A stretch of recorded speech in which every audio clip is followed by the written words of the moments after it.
I think things like Athena Swan have actually made me more aware of it because it's made me look around.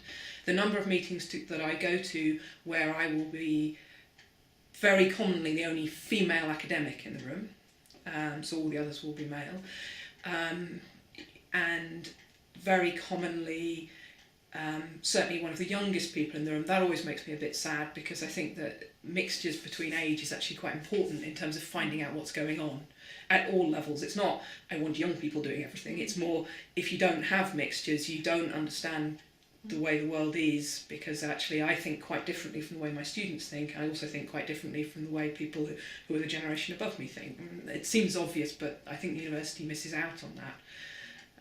So it's not just gender in there, but I guess for me, no, not really.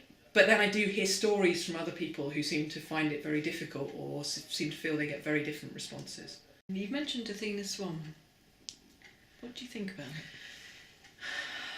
I find this quite difficult to answer because on the one hand, I think Athena Swan has been a really good idea because it's raised lots of issues and actually made people think about them.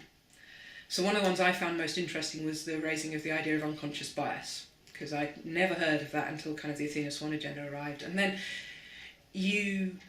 of course, I suspect it's what most academics did. You went and did some research, you found out about it. Yep.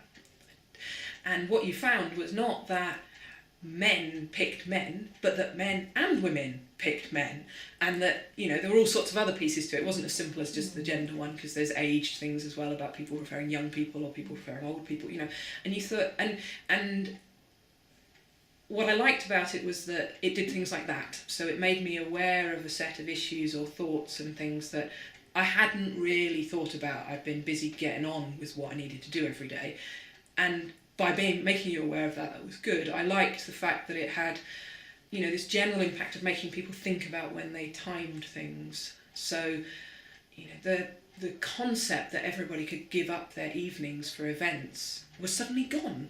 It still sort of half existed, but it wasn't like, oh, we can hold that on Friday night and everyone will be there. Or they suddenly realised that maybe people couldn't.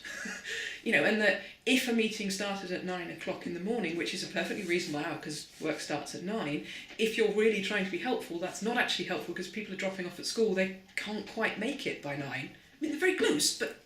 And then the idea of walking in late to a meeting is something that's difficult for people. So if you start at 9:15, everything's massively, and some of those were issues like, so the school one was one I hadn't even thought about before. No, it hadn't happened to me, so I was like, ooh, yeah. But it made you think about all sorts of things that I think weren't just, when people say, helpful for women. I think it was helpful in just improving the workplace.